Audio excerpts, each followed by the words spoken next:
Welcome to exam theory. तो Delhi police constable के जो है यहाँ पर आपके लिए प्रीवियस ईयर एग्ज़ाम के सारे मैथ के प्रश्नों के सॉल्यूशन लाए गए हैं, जिसमें आज हम लोग इस वीडियो में 27/11/2020 के शिफ्ट 1 के सारे मैथ के प्रश्नों के सॉल्यूशन इस वीडियो में देखेंगे। तो वीडियो के अंत तक जरूर बने रहिएगा। तो अगर आप इस चैनल पर नए हैं तो हमारे चैनल को सब्सक्राइब जरूर कर ले। यह हमारा सोशल मीडिया प्लेटफॉर्म है, आप हमसे यहाँ भी जुड़ सकते हैं।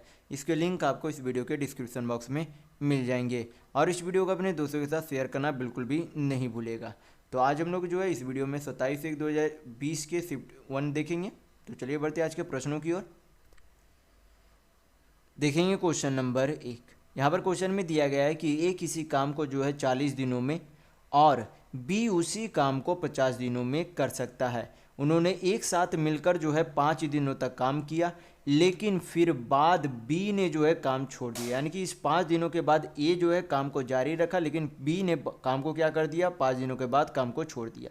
तो आपसे पूछा जा रहा है कि शेष काम को ए अकेले जो है कितना दिनों में पूरा कर लेगा। तो यहाँ पर हमें क्या चाहिए होगा, ए और बी की कार्य क्षमता चाहिए होगी। तो सबसे पहले जो है यहाँ पर क्वेश्चन में बोला गया है कि ए जो है किसी काम को 40 दिनों में कर सकता है और बी उसी काम को जो है कितने दिनों में कर सकता है, 50 दिनों में कर सकता है। तो यहाँ पर क्या करेंगे, 40 और 50 का एलसीएम यानी कि लघुत्तम लेंगे।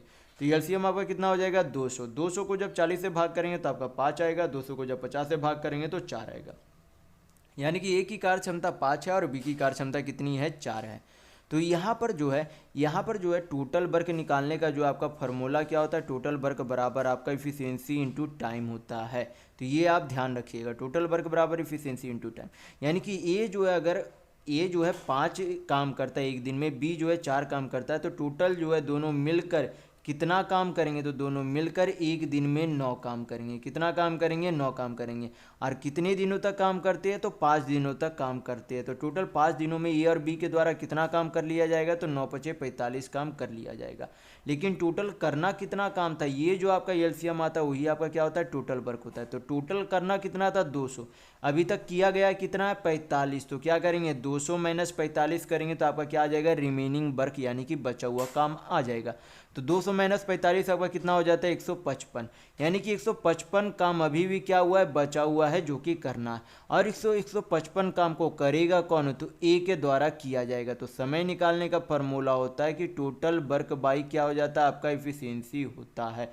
तो बचा हुआ काम कितना, 155, करेगा कौन, ए करेगा। तो ए की कार्य क्षमता कितनी है, 5 है। तो उसकी इफिशियंसी से भाग कर देंगे तो आपका क्या आ जाएगा, समय यानी कि आपका टाइम आ जाएगा। तो हल करेंगे, यहाँ पर आपका कितना आ जाएगा, 5 × 3 = 15, 5 1 यानी कि 31 दिनों में शेष काम को ए पूरा कर लेगा। तो यहाँ पर आपका ऑप्शन नंबर 3 बिल्कुल सही होगा। नेक्स्ट क्वेश्चन देखेंगे, क्वेश्चन नंबर 2। यहाँ पर क्वेश्चन में दिया गया है कि यदि साधारण ब्याज की वार्षिक दर 9% से बढ़कर 13.5% हो जाती है तो वार्षिक ब्याज 3690 रुपया बढ़ जाता है। तो आपसे पूछा जा रहा है कि मूल्य धनराशि कितनी होगी। तो यहाँ पर जो है रेट में यानी कि दर में कितने प्रतिशत की वृद्धि आई है, 9 से 13.5 हो गई, यानी कि 4.5% की वृद्धि आई। तो 4.5% का फ्रैक्शन वैल्यू कितना होगा, 9/2%। और 9/2% का रुपये में जो है वैल्यू कितना दिया गया है, तो 3690 दिया गया है। तो यहाँ पर से हम लोग क्या निकाल सकते हैं, 1% का वैल्यू निकाल सकते हैं। तो 1% का यहाँ पर वैल्यू निकालने के लिए 9 से काटेंगे 3690 को, तो कितना बार में चला जाएगा, 9 × 36, 9 × 10 = 90। यानी कि 1% बराबर आपका कितना हो जाएगा, 820 हो जाएगा। और आपको पता होना चाहिए कि कोई भी मूलधन यानी कि कोई भी धनराशि खुद में जो है कितना होती है, 100% होती है। यानी कि हमें क्या चाहिए, 100% का वैल्यू चाहिए। तो अगर 1% का वैल्यू 820 रुपये है तो 100% का वैल्यू कितना हो जाएगा आपका, 8 यानी कि 82,000 हो जाएगा। कितना हो जाएगा, 82,000 आपका होगा। 1% का वैल्यू 820 रुपया, तो 100% का वैल्यू 82,000। तो यहाँ पर आपका ऑप्शन नंबर 3 बिल्कुल सही होगा। तो अगर आपको वीडियो पसंद आ रहा है तो लाइक करते जरूर चलिएगा। नेक्स्ट क्वेश्चन देखेंगे क्वेश्चन नंबर 3। यहाँ पर क्वेश्चन में दिया गया है कि एक महिला को मंदिर तक पैदल जाने और वहाँ से सवारी में यानी कि मंदिर तक पैदल जाने और वहाँ से सवारी से वापस आने में 3 घंटे 20 मिनट का समय लगता है। यदि वह दोनों ओर के लिए सवारी का प्रयोग करती है तो उसे 2 घंटे कम समय लगता है। यदि वह दोनों ओर पैदल चलती है तो उसके द्वारा लिया जाने वाले समय का आधा समय कितना है, ये आपसे पूछा जा रहा है। तो इस तरीके के प्रश्न में सबसे पहले जो है आपका यहाँ पर क्या बोला गया कि जब एक तरफ पैदल जाती है, यानी कि एक तरफ जाने के समय वह पैदल जाती है और वापस किससे आती है, सवारी से आती है, तो कितना समय लगता है, 3 घंटे 20 मिनट का समय लगता है। कितना लगता है, 3 घंटे 20 मिनट का समय। लेकिन जब वह दोनों ओर के लिए सवारी का प्रयोग करती है तो इससे 2 घंटे कम समय लगता है। कितना लगता है, 2 घंटा कम समय। तो 3 घंटा 20 मिनट में 2 घंटा कम, यानी कि कितना समय लगता होगा, तो 1 घंटा 20 मिनट। कितना लगता होगा, 1 आवर 20 मिनट लगते होंगे। कितने लगते होंगे, 1 आवर 20 मिनट। तो ये अगर इसे मिनट में चेंज कर देंगे तो आपका कितना हो जाएगा, 1 मिनट में, 1 घंटा में 60 मिनट। तो 60 और 20 80 मिनट टोटल जो है आपके लगते हैं दोनों ओर अगर वो सवारी से जाता है। तो एक तरफ सवारी से जाने में उसका कितना समय लगेगा, तो 80 का आधा यानी कि 40 मिनट का समय लगेगा अगर वह एक तरफ से सवारी से जाता है।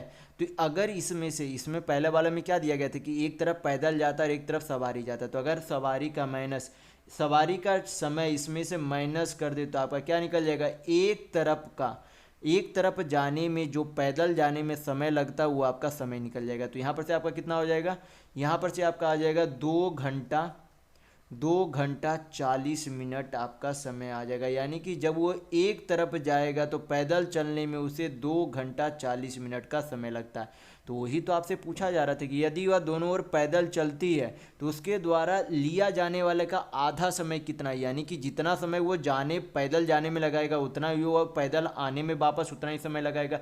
आधा समय यानी कि सिर्फ आपसे क्या पूछा जा रहा है कि जाने में कितना समय लगता है, तो जाने में कितना लगता है, 2 घंटा 40 मिनट।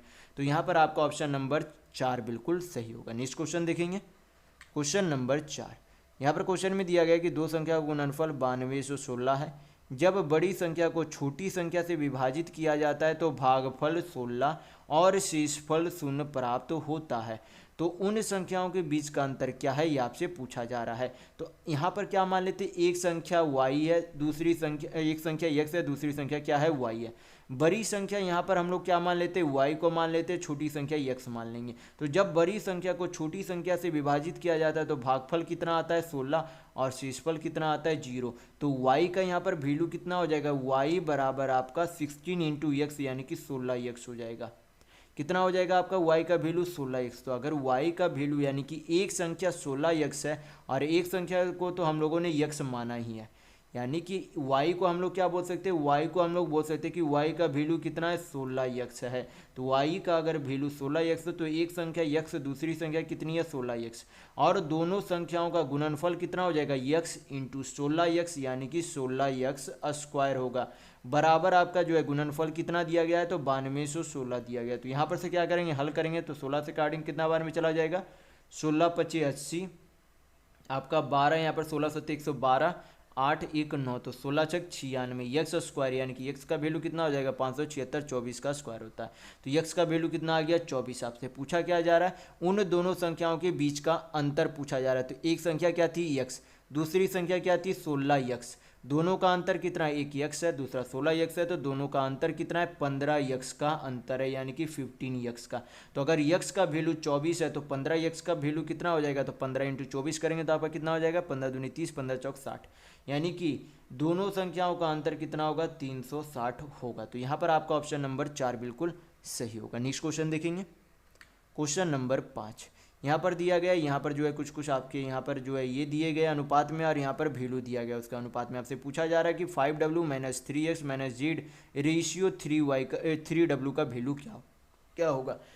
तो जब भी आपको इस तरीके का रेशियो दिखे कि प्लस माइनस किया गया है कुछ जो है यहाँ पर न्यूमेरिकल का यहाँ पर इस तरीके से, तो आप यहाँ पर से क्या कर सकते हैं, यहाँ पर अब जब आप ध्यान देंगे तो ये आपका पहले वाली संख्या, ये वाली संख्या, इन दोनों के योग जो है किसके बराबर है, इस 3 के बराबर है कि 2 यूनिट 1 यूनिट कितना होता है, 3 यूनिट, और इस बीच वाले के 3 यूनिट के बराबर है। यानी कि असल में इन दोनों का योग, इन दोनों का सम किसके बराबर हो जाएगा, इसके बराबर आपका होगा। यानी कि इन दोनों का योग करके क्या कर सकते हैं, इसके बराबर लिख सकते हैं। यानी कि इस तरीके से कि x plus Y minus Z, इधर से आपका क्या हो जाएगा 2x plus Z minus W बराबर किसके हो जाएंगे, इस बीच वाले के, ये बीच वाले के, तो y minus Z plus 2W होगा। ऐसा मैंने कैसे पता चला लगा हम लोगों को, तो ये जो है 2 1 3 यूनिट जो कि इसके बराबर है। इसी तरीके से इस पर भी वैल्यू उसी तरीके से मान करके हम लोग इस तरीके से इसे लिख सकते हैं। हल करेंगे यहाँ पर आपका कितना आ जाएगा, सॉरी इन दोनों का योग करना है, गुना नहीं योग। तो यहाँ पर से आपका कितना आ जाएगा 2x x तो 3x हो जाएगा। यहाँ पर से आपका प्लस वाई है तो प्लस वाई रहने देंगे, माइनस जेड है प्लस जेड है तो क्या हो जाएगा, कट जाएगा। यहाँ पर से आपका क्या आ जाएगा माइनस डब्लू बराबर आपकी क्या है y minus Z plus 2W है। प्लस वाई क्या हो जाएगा, अपोजिट आपके साइड में है तो कट जाएंगे।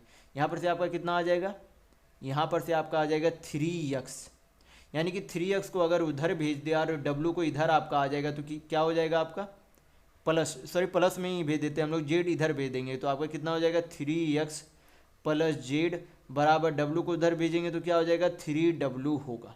कितना होगा 3W। तो यहाँ पर से जो है आपका 3x प्लस जेड का वैल्यू कितना आ गया 3W।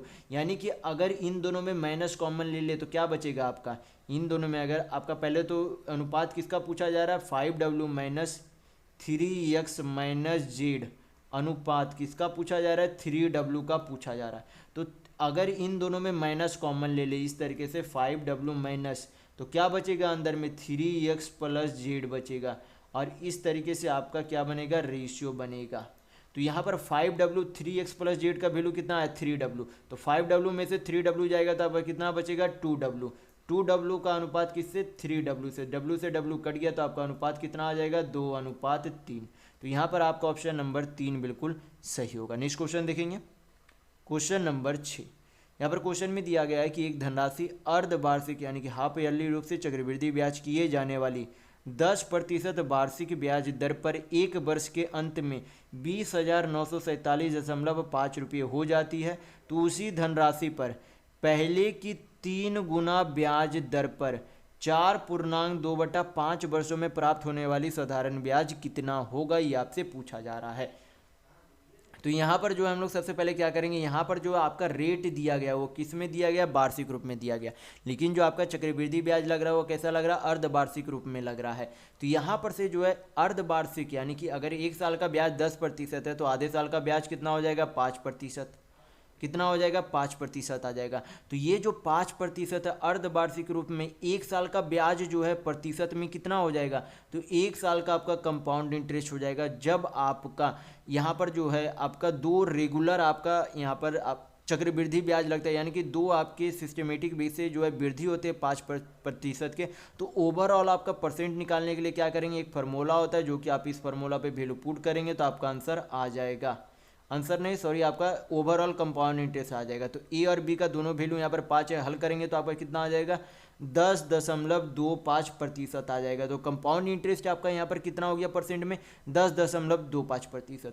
अब प्रिंसिपल जो है खुद में हमेशा कितना होता है 100%। तो ओवरऑल आपका जो है यहाँ पर से अमाउंट कितना हो जाएगा 100 प्लस 110 प्लस 2.5%, यानी कि 110.25% इतने बराबर जो है वैल्यू कितना दिया गया रुपये में 20,947.5 रुपया दिया गया। हल करेंगे तो यहाँ पर से 1% का वैल्यू आ जाएगा, फिर प्रिंसिपल भी हम लोग निकाल सकेंगे, फिर आपका साधारण ब्याज भी निकाल लेंगे। तो पॉइंट हटाएंगे, यहाँ पर से कितना आ जाएगा 100 नीचे, यहाँ पर से आपका कितना आएगा 10, 1 0 चला गया, 25 से हल कर लेते तो 25 चौक 100, फिर से 25 चौक 100 तो एक बार में इधर काटेंगे तो 25 8 200, 25 दिया 75, 14 5 19, 25 7 125, 25 9 25 7 175, 25 9 225 सही है आपका। फिर काटेंगे तो आपका कितना बार में चला जाएगा 4 4 दूनी 8, यानी 44 दूनी 88, आपका 19 बार में चला जाएगा। तो 1% का वैल्यू यहाँ पर से आपका कितना आ गया 190 रुपया आ गया। हमें क्या चाहिए मूलधन, मूलधन कितना प्रतिशत होता है 100%, तो 1% का वैल्यू अगर 190 रुपये तो 100% का वैल्यू कितना हो जाएगा 19,000 रुपये। हमें अब क्या चाहिए सिंपल इंटरेस्ट यानी कि साधारण ब्याज। साधारण ब्याज निकालने का फार्मूला क्या होता है P/R/T/100 होता है, तो ये फार्मूला ध्यान रखिएगा। तो यहाँ पर जो है प्रिंसिपल यानी कि मूलधन कितना आया 19,000 रुपये, और रेट कितना है पहले के 3 गुना रेट। तो पहले अगर 10% था तो 10% का 3 गुना दर कितना हो जाएगा 30%। समय कितना है 4.2/5, यानी कि 5 चौक 20, 2 22/5, नीचे क्या हो जाएगा, 100 से गुना करेंगे, हल करेंगे, आपका साधारण ब्याज आ जाएगा। तो हल कर लेते हैं, 2 शून्य चला गया। यहाँ पर 5 से काटेंगे तो कितना बार में चला जाएगा, ये आपका 5 तिया 15, 5 तिया 15, 4 बचा तो 25 अठी 40। यहाँ पर से आपका कितना आ जाएगा, 0, 8 तिया 24, 24 दूनी 48, यानी कि 0 के पहले क्या आएगा, 8 आएगा। तो यहाँ पर कौन सा है, ऑप्शन नंबर 3 आपका बिल्कुल सही होगा। आप गुना करके देख लेंगे, आपका यहाँ पर से 25,080 रुपया आपका सिंपल इंटरेस्ट यानी कि साधारण ब्याज आ जाएगा। नेक्स्ट क्वेश्चन देखेंगे, क्वेश्चन नंबर 7। यहाँ पर क्वेश्चन में दिया गया है कि दो छात्र जो है ए और बी को पुरस्कार राशि के रूप में 44 रुपये का भुगतान किया गया। यदि ए को बी को भुगतान की गई राशि का 120% भुगतान किया गया तो बी को जो है कितनी राशि का भुगतान किया गया, ये आपसे पूछा जा रहा है। तो यहाँ पर क्या बोला गया कि ए को जो है बी के 120% भुगतान किया गया, तो किसी भी व्यक्ति को खुद में जो है भुगतान कितना किया जाएगा, 100%, और 100% के 120% यहाँ पर भुगतान किया गया, यानी कि ए को कितना भुगतान किया, 120%। दोनों का जो है रेशियो आपका कितना आ जाएगा, यहाँ पर से 20 से काटेंगे तो 6 बार में, ये आपका 5 बार में, यानी कि ए को जो है 6 यूनिट राशि मिली, बी का जो है कितना भुगतान किया गया, 5 यूनिट। टोटल कितना हो जाएगा, 6 5 11 यूनिट का वैल्यू कितना है, 4400 रुपये। तो 1 यूनिट का वैल्यू यहाँ पर से आपका कितना आ जाएगा, 400 रुपये। तो पूछा क्या जा रहा है, बी का राशि, तो बी का राशि यहाँ पर से कितना है, 5 यूनिट। तो 5 यूनिट का वैल्यू कितना हो जाएगा, तो अगर 1 यूनिट का वैल्यू 400 है तो 5 यूनिट का वैल्यू 4 5 20, यानी कि 2000 रुपये का भुगतान बी को किया गया था। तो यहाँ पर आपका ऑप्शन नंबर 2 बिल्कुल सही होगा। नेक्स्ट क्वेश्चन देखेंगे क्वेश्चन नंबर 8। यहाँ पर क्वेश्चन में दिया गया है कि एक वस्तु का अंकित मूल्य पर जो है 15%, 20% और 18% की 3 क्रमिक छूट देने के बाद उसे जो है 22,000 नहीं 2,230.4 रुपये में बेचा जाता है। तो वस्तु का अंकित मूल्य कितना, ये आपसे पूछा जा रहा है। तो यहाँ पर जो अंकित मूल्य हम लोग क्या मान लेते हैं, मार्केट प्राइस x रुपया मान लेते हैं। x रुपये में क्या किया जाता है, 15%, 20%, 18% की छूट दी जाती है। तो सबसे पहले क्या करेंगे, सब परसेंट वैल्यू का फ्रैक्शन वैल्यू निकाल लेंगे। तो 15% का फ्रैक्शन वैल्यू कितना हो जाएगा, 3/20, 20% का कितना हो जाएगा, 1/5, और 18% का वैल्यू कितना हो जाएगा, 9/50। यानी कि पहले बार में 20 यूनिट की कोई वस्तु को जो है 3 यूनिट के छूट, यानी कि 20 यूनिट के सामान को 3 यूनिट के छूट यानी कि 17 यूनिट में बेचा गया।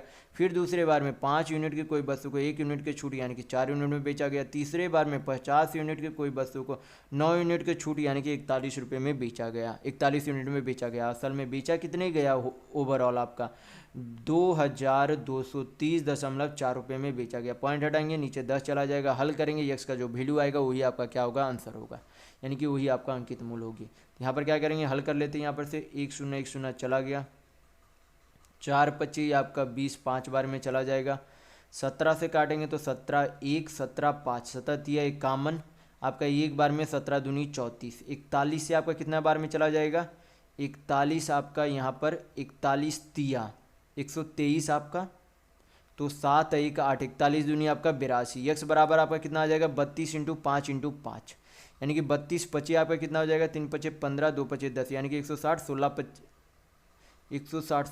80 और 8 25 40, यानी कि टोटल कितनी आ जाएगी, यहाँ पर से 4000 अंकित मूल्य आएगा। तो यहाँ पर आपका ऑप्शन नंबर 1 बिल्कुल सही होगा। नेक्स्ट क्वेश्चन देखेंगे, क्वेश्चन नंबर 9।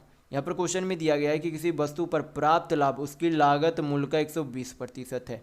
यदि उसकी लागत जो है 25% बढ़ा दी जाए और विक्रय मूल्य को जो है नियत रखा जाए तो प्राप्त होने वाला लाभ विक्रय मूल्य का कितना प्रतिशत होगा, ये आपसे पूछा जा रहा है। तो सबसे पहले जो है यहाँ पर किसी भी वस्तु का क्रय मूल्य जो है खुद में कितना होता है, 100% होता है। तो यहाँ पर बोला गया कि प्रॉफिट जो है क्रय मूल्य का 120% है। तो क्रय मूल्य अगर 100% है तो 100% का 120% कितना होगा, 120% होगा, यानी कि प्रॉफिट कितना हो रहा है। तो यहाँ पर से रेशियो निकाल लेते, तो 20 से काटेंगे तो 20 6 120 और 20 25 100।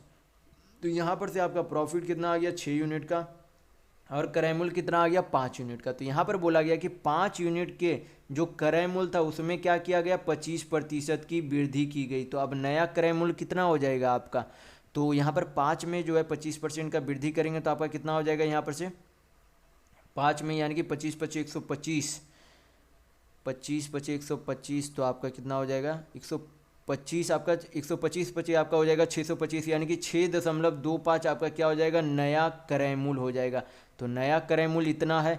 लेकिन एसपी आपका पहले कितना था, एसपी जो है पहले जो है प्रॉफिट कितना, एसपी बराबर आपका क्या होता है, सीपी प्लस प्रॉफिट होता है। तो सीपी पहले कितना था 5 यूनिट और प्रॉफिट कितना हो रहा था 6 यूनिट, यानी कि पहले जो है एसपी कितना था 11 यूनिट, और जितना पहले एसपी था अभी भी क्या है उतना ही एसपी, यानी कि पहले जितने में बेचा जा रहा था अभी भी उतने में बेचा जा रहा है, सिर्फ आपका सीपी बढ़ गया। सीपी आपका बढ़ के कितना हो गया 6.25% हो गई, कितनी हो गई 6.25%। तो यहाँ पर जो 6.25% नहीं सॉरी 6.25 आपका यहाँ पर यूनिट में वैल्यू हो गया। 11 यूनिट सीपी है तो इतने का सामान बेचा कितने में गया, 11 यूनिट में बेचा गया, तो लाभ कितने का हो रहा है यहाँ पर से, तो 11 माइनस 6.25 करेंगे तो आपका कितना आ जाएगा 4.75 आएगा। और यहाँ पर से तो जो है लाभ किस पर गणना करने के लिए बोला जा रहा है, विक्रय मूल्य पर। तो विक्रय मूल्य कितना है 11 यूनिट, परसेंट में वैल्यू चाहिए 100 से गुना करेंगे, हल करेंगे आपका आंसर आ जाएगा। पॉइंट हटाएंगे तो ये 100 कट जाएगा, 11 से भाग करेंगे तो आपका कितना आ जाएगा 11 चौक 44 3, तो 11 तिया 33, यानी कि लगभग जो आपका क्या होगा 43% का लाभ होगा। तो यहाँ पर आपका ऑप्शन नंबर 3 बिल्कुल सही होगा। नेक्स्ट क्वेश्चन देखेंगे, क्वेश्चन नंबर 10। यहाँ पर आपसे पूछा जा रहा है कि इन दोनों का यानी कि 0.529 और 2.01 का गुणनफल 1 से कितना अधिक है, यानी कि इन दोनों का गुणनफल माइनस किससे करने के लिए बोला जा रहा है 1 से। यानी कि अगर इसे इस तरीके से सिंप्लीफाई करने के लिए यानी कि सिंप्लीफिकेशन तौर पर मैं इसे पुट करूं तो इस तरीके से कि इन दोनों का गुना -1, यानी कि ये करने के लिए आपसे बोला जा रहा है। तो क्या करेंगे, इसे हल करेंगे तो आपका कितना आ जाएगा, यहाँ पर से हल करेंगे तो हल कर लेते हैं यहाँ पर से 529 201, तो गुना करके यहाँ पर देख लेंगे आपका 9 कितना हो जाएगा 2, फिर आपका कितना हो जाएगा 5 और 9 दूनी 18, 18 5 23, कितना हो जाएगा 23, हाथ में 2 आपका, फिर आपका 2 दूनी 4, 4 और 2 6, 5 दूनी यहाँ पर कितना हो जाएगा 10, यानी कि यहाँ पर से 2 3 2 5, यानी कि यहाँ पर से आपका कितना आ जाएगा 1.0639 माइनस 1 करने पर आपका कितना आ जाएगा, यहाँ पर से 0.06329, ये आपका क्या आएगा आंसर आएगा। तो यहाँ पर आपका ऑप्शन नंबर 3 बिल्कुल सही होगा। नेक्स्ट क्वेश्चन देखेंगे, क्वेश्चन नंबर 11। यहाँ पर क्वेश्चन में दिया गया है कि एक गाय जो है 25 मीटर लंबी भुजा वाले एक वर्गाकार घास के मैदान के एक कोने से खूंटे से बंधी है और रस्सी की लंबाई जो है 14 मीटर है, तो मैदान के उस भाग का क्षेत्रफल बताइए जिसमें गाय चर सकेगी। तो एक जो है ये कैसा है, जो घास का मैदान है वो कैसा है, वर्गाकार है। यहाँ पर मान लीजिए किसी कोने पर जो है खूंटी बांध दी गई है, यहाँ पर अगर ये चरेगा तो ये जो है कम से कम इतना इस तरीके से चढ़ेगा, ये जो है जितनी इसकी लंबी रस्सी है उतना ये लंबा क्या करेगा चढ़ सकेगा, यानी कि ये जो आपका क्वार्टरली ये आपका क्या है क्वार्टर सर्कल है। तो क्वार्टर सर्कल का यहाँ पर त्रिज्या कितनी आ गई 14 सेंटीमीटर है, और ये जो है सभी यहाँ पर जो है कितने होते हैं 90 डिग्री होते हैं, तभी यह क्या है क्वार्टरली है, क्योंकि यहाँ पर जो है ये वर्ग बोला गया कि वर्ग आकार का घास का मैदान है, तो ये 90 डिग्री होगी। तो हमें क्या चाहिए, इसका एरिया चाहिए। तो एरिया यहाँ पर जो अगर इसे सेक्टर का एरिया चाहिए तो सेक्टर का एरिया निकालने का फार्मूला क्या होता है, पाई r स्क्वायर थीटा बटा 360 डिग्री होती है। तो आप क्या करेंगे, यहाँ पर हल कर लेंगे, आपका आंसर आ जाएगा। तो पाई को क्या लिख सकते हैं 22/7। त्रिज्या कितनी दी गई है, यहाँ पर त्रिज्या यहाँ पर दी गई है आपकी त्रिज्या यानी कि रस्सी की लंबाई 14 मीटर, तो r स्क्वायर करना है तो 14 × 14 इंटू थीटा कितना दिया गया है, यहाँ पर 90 डिग्री है, तो 90 बटा क्या करेंगे 360 करेंगे, हल करेंगे, आपका आंसर आ जाएगा। 9 चौक 36, 4 बार में चला गया, यहाँ पर काटेंगे तो 7 दूनी 14, 2 से काटेंगे तो 2 बार में, यहाँ पे 2 सत्य, तो 22 सत्य आपका कितना हो जाएगा 154 मीटर स्क्वायर क्या हो जाएगा, इतना क्षेत्रफल को जो है क्या कर सकती है गाय चर सकती है। तो यहाँ पर आपका ऑप्शन नंबर 1 बिल्कुल सही होगा। नेक्स्ट क्वेश्चन देखेंगे, क्वेश्चन नंबर 12। यहाँ पर क्वेश्चन में दिया गया है कि 5 मित्रों का औसत मासिक वेतन 62,000 रुपये है। फिर बोला गया कि 5 मित्रों में से एक सुरेंद्र को जो है पदोन्नत हो गई और उसके वेतन में वृद्धि हो गई, यानी कि उसे क्या मिल गया, प्रमोशन मिल गया। यदि उसके वेतन का नया औसत जो है कितना है 64,250 रुपये। तो सुरेंद्र का मासिक वेतन में वृद्धि कितने की हुई? तो यहाँ पर जो औसत में वृद्धि हुआ पहले क्या करेंगे वो निकालेंगे। तो क्या करेंगे 64,250 माइनस क्या करेंगे 62,000, तो आपका कितना आ जाएगा 2,250 रुपये आएगा। और ये जो है औसत कितने में टोटल में वृद्धि हुई 5 मित्रों में वृद्धि हुई है। तो क्या करेंगे 5 से गुना कर देंगे तो आपको ओवरऑल वृद्धि निकल जाएगा। तो 0 5 पचे 25, 22 पचे 110 और 2 कितना हो गया 112, यानी कि ओवरऑल जो है कितने की वृद्धि हो गई तो 11,250 की वृद्धि हो गई। तो यहाँ पर आपका ऑप्शन नंबर 3 बिल्कुल सही होगा। नेक्स्ट क्वेश्चन देखेंगे, क्वेश्चन नंबर 13। यहाँ पर क्वेश्चन में दिया गया है कि एक व्यक्ति जो है अपनी मासिक आय का 22% घर के किराए में और 40% घरेलू खर्च और राशन पर और शेष आय का 50% जो है बच्चों की शिक्षा और अन्य मदों पर खर्च करता है। यदि उसका मासिक बचत जो है 3800 रुपये है तो शिक्षा और अन्य मदों पर जो है व्यय किया जाने वाला खर्च कितना है ये आपसे पूछा जा रहा है। तो यहाँ पर से जो है सबसे पहले कोई भी व्यक्ति जो है अर्निंग कितना करता होगा 100%। यहाँ पर बोला गया कि 100% में से 22% प्लस 40%, यानी कि 40% प्लस 22% जो है किस पर खर्च कर देता है घर और घरेलू खर्च पर। तो घर और घरेलू खर्च पर टोटल यहाँ पर खर्च कितना हो गया कितने प्रतिशत, तो 40 और 22 यानी कि 62%। तो 100 में से 62 माइनस करेंगे तो आपका कितना आ जाएगा, यहाँ पर से 38% अभी भी क्या है शेष बची हुई है। फिर बोला गया कि शेष जितना बचा उसका 50%, यानी कि 38 का 50%। तो 38 का 50% कितना होगा 19%। 19% क्या करता है बच्चों को शिक्षा पर खर्च कर देता है। तो अगर उसने 19% खर्च कर दिया, 38 में से 19% अगर उसने खर्च कर दिया तो उसके पास बचा कितना, अब 19% ही बचा है। टोटल बचा हुआ था 38%, 38 में से 19% खर्च कर दिया गया तो अब बचा कितना है 19% बचा है, जो कि मासिक बचत जो है यहाँ पर 19% का वैल्यू कितना दिया गया 3800 रुपया दिया गया। तो आपसे पूछा क्या जा रहा है कि शिक्षा और अन्य पर मदों का व्यय कितना था। तो शिक्षा और अन्य पर मदों का व्यय जो है ओवरऑल जो है कितना प्रतिशत यहाँ पर आया था, यानी कि एजुकेशन एंड एक्स्ट्रा जो भी आपका अन्य था वो कितना था 19% था। तो 19% का यहाँ पर वैल्यू रुपये में कितना 3800 रुपये, यानी कि आपका आंसर ऑप्शन नंबर 3 बिल्कुल सही होगा, क्योंकि यहाँ पर बचत भी सेम है और शिक्षा और अन्य पर मदों पर व्यय भी जो है क्या है सेम है 19% ही है। अगर खर्च तो जो था वो भी 3800 रुपये थे और शिक्षा और अन्य पर भी 3800 रुपये खर्च हुए थे। नेक्स्ट क्वेश्चन देखेंगे, क्वेश्चन नंबर 14। यहाँ पर जो है क्या दिया गया 24.5, 16.5, 12 सेंटीमीटर की बीमाएँ वाली लोहे के एक घनाभ को पिघलाकर एक ठोस गोला बनाया जाता है। तो गोले की त्रिज्या आपसे पूछी जा रही है। तो जब भी किसी भी चीज़ को किसी अन्य आकार में बदला जाता है तो हमेशा उनके आयतन के आधार पर बदला जाता है। तो इनका आयतन को क्या करेंगे इस गोले के आयतन से अगर डिवाइड कर देंगे तो त्रिज्या निकल जाएगी। तो हल करेंगे यहाँ पर आपकी कितनी आ जाएगी 24.5, क्योंकि घनाभ के आयतन का फॉर्मूला तो सबसे पहले आपको पता होना चाहिए क्या होता है length into breadth into height होता है, यानी कि लंबाई गुना चौड़ाई गुना ऊंचाई। तो लंबाई कितना है 24.5, चौड़ाई आपकी कितनी है, यहाँ पर से जो हम लोग क्या करते हैं फ्रैक्शन में चेंज करते चलते हैं। 24.5 का आपका फ्रैक्शन वैल्यू कितना हो जाएगा 49/2, 16.5 का आपका हो जाएगा 33/2 और इंटू 12, ये आपकी क्या होगी टोटल वॉल्यूम जो कि किसके बराबर होगी, जो कि जिसमें परिवर्तित किया जा रहा है। तो गोला के जो आयतन का फॉर्मूला क्या होता है 4/3 पाई को क्या लिख सकते हैं 22/7, 4/3 पाई r3। हल करेंगे यहाँ पर से त्रिज्या की वैल्यू आ जाएगी। तो 11 तिया 33, 11 दूनी 22, 4 तिया 12, फिर यहाँ पर से आपका यहाँ पर तो कुछ भी नहीं बचा। तो आप क्या करेंगे डायरेक्ट यहाँ पर गुना करेंगे। तो यहाँ पर 7 का स्क्वायर इंटू 7 करेंगे तो क्या हो जाएगा यहाँ पर से 7 का क्यूब और यहाँ पर से इंटू क्या हो जाएगा 3 का क्यूब बटा नीचे 2 इंटू 2 इंटू 2, यानी कि नीचे क्या हो जाएगा 2 का क्यूब, ये आपका हो जाएगा बराबर किसके r3 के बराबर है। तो क्यू है उधर भेजेंगे तो क्यूब रूट में चेंज होएगा, ये आपका 3q है, सॉरी यहाँ पर 3 पे पावर q होगा। तो r बराबर आपका कितना हो जाएगा 7 या 21, 21/2। तो आपका पॉइंट में वैल्यू कितना आ जाएगा 10.5 आपका आंसर आएगा। तो यहाँ पर आपका ऑप्शन नंबर 3 बिल्कुल सही होगा। नेक्स्ट क्वेश्चन देखेंगे, क्वेश्चन नंबर 15। यहाँ पर क्वेश्चन में दिया गया है कि वह छोटी से छोटी संख्या कौन सी है जिसे 3432 में जोड़ने पर प्राप्त योगफल जो है 10, 5, 4 और 2 से पूर्णतः जो है विभाज्य हो जाए। तो सबसे पहले क्या करेंगे इन सभी संख्याओं का एलसीएम यानी कि लघुत्तम लेंगे। तो एलसीएम आपका कितना हो जाएगा यहाँ पर से एलसीएम आपका हो जाएगा 20। कितना हो जाएगा? 20 हो जाएगा। इन सभी संख्याओं का एलसीएम 20 होगा। तो अगर 20, अगर कोई भी संख्या 20 से तभी कटेगी जब उसका इकाई अंक 0 आएगा। तो 0 यहाँ पर लाने के लिए सबसे पहले हमें क्या करना होगा?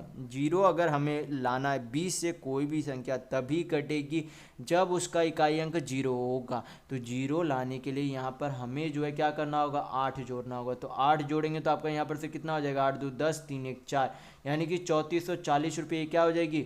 20 से कटेगी, यानी कि 20 से कट रही है, यानी कि पहले तो 10 से कटेगी, 10 से कट रही है, बाकी ये आपका 2 से भी कट रही है। तो ये पूरी संख्या क्या हो जाएगी? 20 से कट जाएगी। तो क्या जोड़ा जाएगा? 8, यानी कि ऑप्शन नंबर 4 आपका बिल्कुल सही होगा। तो इस वीडियो में बस इतना ही। अगर आपको वीडियो पसंद आया तो लाइक कीजिएगा, नए हैं तो चैनल को सब्सक्राइब जरूर कर लीजिएगा।